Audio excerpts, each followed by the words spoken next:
Welcome to this edition of the Neurokrish podcast, which addresses the autonomic nervous system and introduces a lecture by Professor Christopher Mattias, Emeritus Professor of Neurology at both Imperial College and University College London.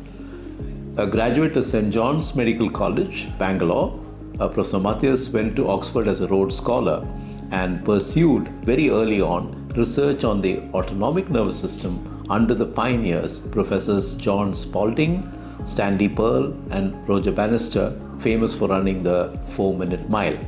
Professor Mattias has become a pioneer in his own lifetime, and his classic textbook, which he produced together with Professor Bannister for many years, remains the definitive work on the ANS even today. The autonomic nervous system is the part of our nervous system that is silent and not under our control. It's autonomous and hence autonomic. If you understand it, there are things that we do voluntarily every day. We stand, we walk, we run, and all these are activities we do which is under the control of our nervous system but voluntary. We do when we seek to do. While we're doing all this, there is a whole set of activities that we do not control.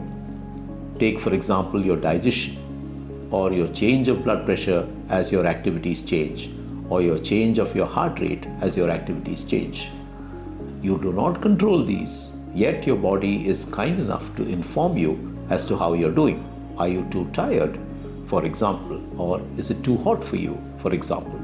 And this is the work of the autonomic nervous system, which is a series of nerve ganglia which supply the body and running along either side of your spinal cord.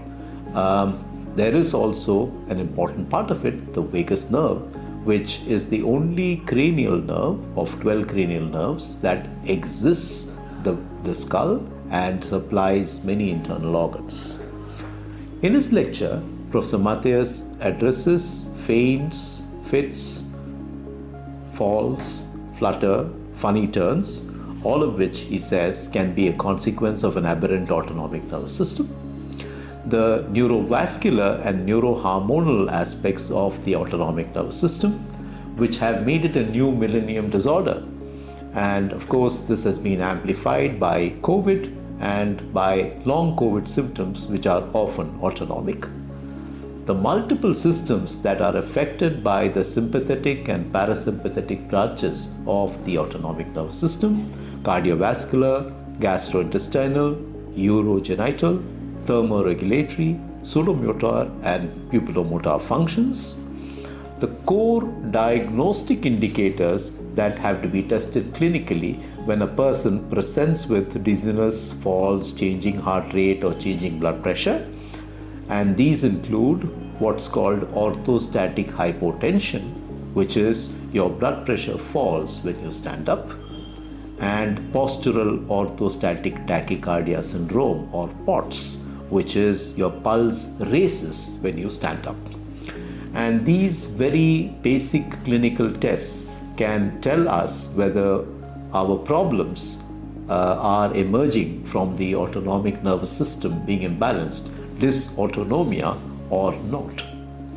And what is very interesting, of course, is that the autonomic nervous system has profound links with both cognition and behavior. If you think about it, your emotional brain is in your temporal lobes and the limbic system, which is two lines that you draw right through your ears.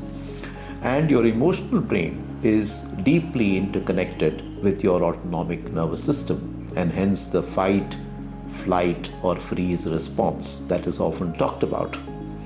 And of course, therefore, a number of psychosomatic disorders are mediated by the autonomic nervous system.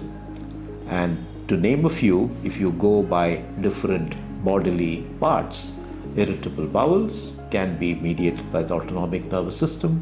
Fibromyalgia, pain in your various muscles and joints, can be mediated by the autonomic nervous system, as can indeed conditions like dizziness and falls. Tune into this lecture by Professor Mattias, which addresses the autonomic nervous system and his own journey as a clinician scientist. studying the autonomic nervous system. It goes alongside a blog which details and outlines the lecture. Enjoy. Thank you.